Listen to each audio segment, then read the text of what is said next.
وكفى ثم الصلاة على نبينا مصطفى وعلى آله وصحبه ومن والاه وبعد. بفضل و کرم الله جل شأنه امشب اطراف حال سلف صالح، گذشتگان این امت، پیشتازان عالم اسلام، از صحابه و تابعین رحمهم الله جمیعا صحبت میکنیم که حال اونها در این ماه مبارک رمضان به قرآن چه طور بود و نماز تراویح را چه طور میخواندند و کتاب وظائف رمضانی عبدالرحمن ابن محمد حنبلی رحمت الله علیه که در این حال اهل علم را در وقت رمضان بیان کرد، میخواهم که اطراف این کتاب و بیانات او در فصل تراویح صحبت نمایم. حضرت میفرمایند و تراویح سنه، تراویح سنت است و فعلها جماعت افضل، و گذاشتن نماز تراویح با جماعت خوبتر و بهتر می باشد. حضرت می گوید که اصحاب پیامبر گرامی قدر صلی الله علیه و سلم این کار را می کردند که نظر بر کتب سیر و تاریخ نمایین اصحاب محمد و تابعین رحمت الله علیهم اجمعین نماز تراویح را به جماعت می خواندند. از حضرت عبدالله ابن عباس ابوبکر در طبرانیش روایت می کند انه صلی الله علیه و سلم کان یصلی فی شهر رمضان 20 رکعه، و پیامبر گرامی در ماه مبارک رمضان 20 رکعت می خواند.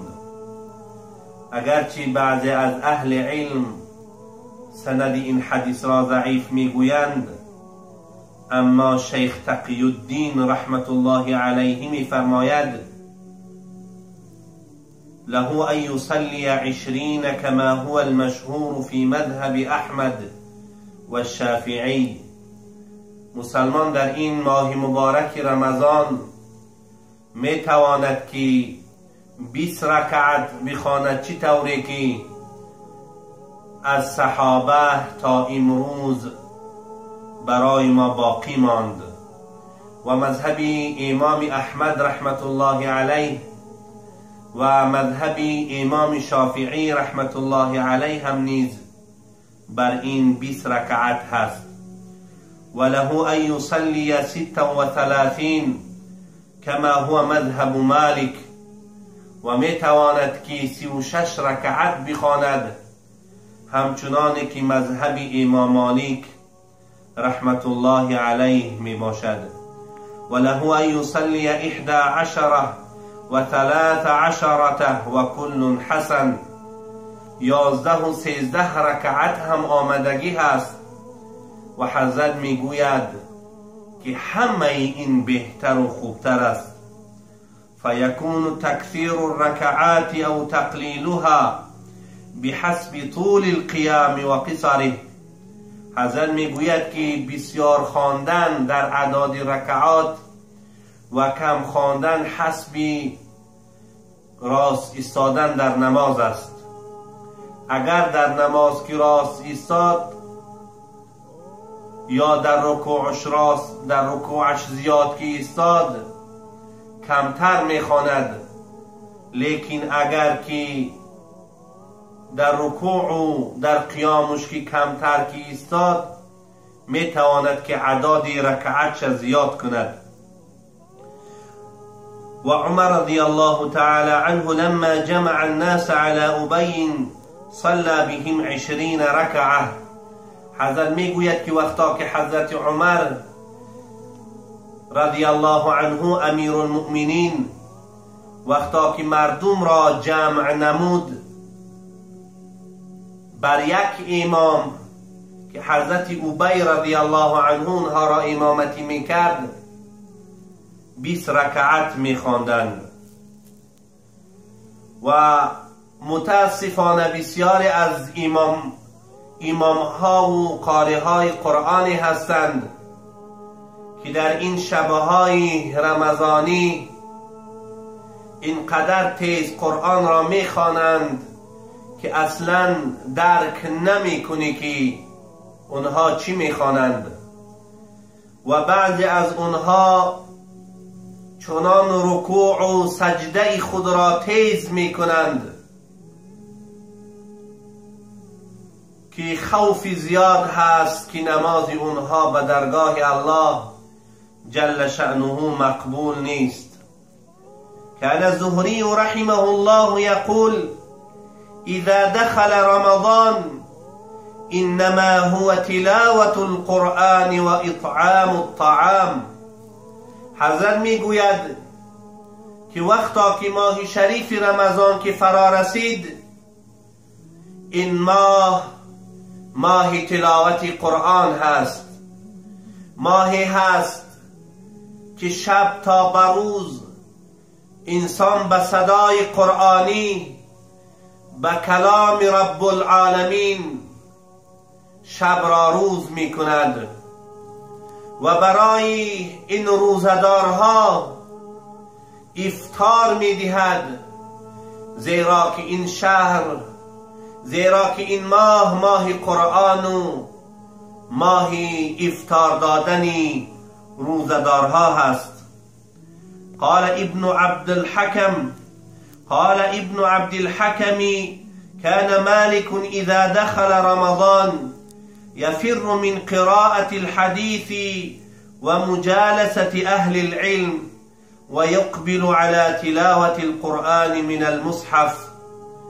حضرت میگوید که امام مالک صاحب موطا رحمت الله علیه وقتا که ماه مبارکی رمضان که داخل می شد دیگر درس حدیث را یک طرف می گذاشت، اطراف مسائل فقهی بحث کردن را با اهل علم یک طرف می گذاشت و یقبل علی تلاوت القرآن، و حضرت قرآن خود را باز می کرد، مصحف خود را باز می کرد و روی خود را از قرآن دور نمی کرد و کتاب رب العالمین را در این ماه مبارک رمضان قرائت می کرد. و کان الثوری اذا دخل رمضان ترك جميع العبادات و اقبل على تلاوة القرآن. امام ثوری رحمت الله علیه که امام ذهبی می فرماید که امام ثوری شیخ الاسلام پیشوای حافظان حدیث و پیشوای علمایی که به علم خود عمل میکنند پیشوای اونها بود. حضرت امام ثوری رحمت الله علیه وقتا که ماه رمضان که می درآمد دیگر باقی عبادت ها را یک طرف می گذاشت، رو به قرآن می آورد و قرآن را زیاد تلاوت می کرد. و کان الزبید الیامی اذا حضر رمضان احضر المصاحف و جمع الیه اصحابه. الزبید الیامی الکوفی رحمت الله علیه که از طبقه پنجم تابعین هست که علمای جرح و تعدیل این را از عالمان ثقه به شمار میبرند و از جمله امام ذهبی میفرماید کان ثقة و فقیها. حضرت در علم حدیث مستحکم بود، حافظ الحدیث بود، به تقوا بود، از اهل علم بود، باز در زمان خودش فقیه به شمار می رفت. وقتا که رمضان که می در آمد قرآن می آورد و همه خیش و تبار و از شاگردان و همنشینان خود را دعوت می کرد و به خواندن قرآن شروع میکردند. و کان السلف یقبلون علی تلاوة القرآن فی رمضان، و علمای گذشته و پیشوای شما ای جوانان مسلمان وقتا که رمضان که می در آمد قرآن می خواندند. و یختم بعضهم فی 7 و بعضهم فی 3 و منهم فی لیلتین و منهم فی العشر الاواخر من کل لیله. و بعضی از اهل علم در 7 روز و بعضی در 3 روز و بعضی در 2 شب و بعضی از اونها هر شب در 10 روز اخیر رمضان قرآن را ختم میکردند. اما احادیثی که درباره ختم قرآن که از 3 روز کم ختم کردن نهی و منع آمده است، اهل علم میگویند که این احادیث دلالت بر دوام کردن این کار میکند. اما انسانهایی که الله جل شأنه اونها را بر مکان مبارک میبرد مثل بیت الله سرزمین حرمین، یا اینکه ماه مبارک رمضان قریب می شود، هر قدری که می داند و هر قدری که می تواند قرآن را تیز بخواند و تلاوت کند، به شرطی که از حروف قرآن خطاگی نشود یا که حرفای قرآن را نپرتاید. رسول اکرم صلی الله علیه و سلم می فرمایند اقرأوا القرآن اقرأوا القرآن فإنه یأتی شفیعا لأصحابه یوم القیامه. ای امتانم قرآن را زیاد تلاوت نمایید، زیرا که کتاب الله جل شأنه روز قیامت برای شما شفاعت کننده است. رسول اکرم می فرماید من قرأ حرفا من کتاب الله فله به حسنه. کسی که یک حرفی از کتاب الله می خواند الله جل شأنه 1 ثوابش می دهد. والحسنة بعشر امثالها، و 1 حسنه قوتش چنین 10 حسنه است، چنین 10 ثواب است. حتی اعمالی که در رمضان از انسان صادر می شود، انسان یک کار نیکو می کند، از 10 تا 700 مراتب خداوند ثواب او را بالا می برد.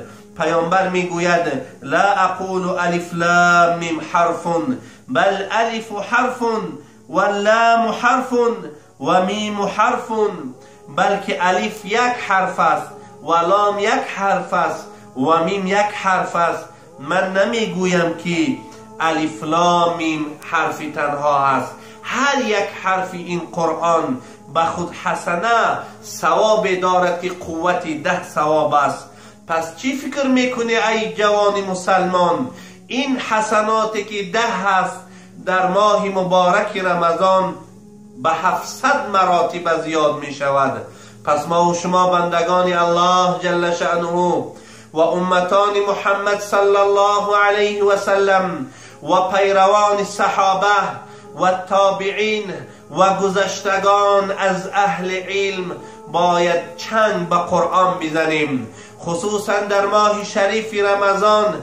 کم از کم 1 بار انسانی که هیچ غیرت ندارد، هیچ قوت ندارد، 1 بار قرآن را ختم کند، وگرنه در 3 روز 1 بار، در 1 هفته 1 بار، در 10 روز 1 بار، اگر بتواند در اخیر 10 روز اخیر رمضان در هر شب ختم قرآن نماید، به خاطر عاقبت او در پیشگاه الله جل شأنه بهترین ثواب، بهترین اجر در پیشگاه الله جل شأنه می باشد. تا صحبت آینده در امان الله جل شأنه باشید و السلام علیکم و رحمت الله و برکاته.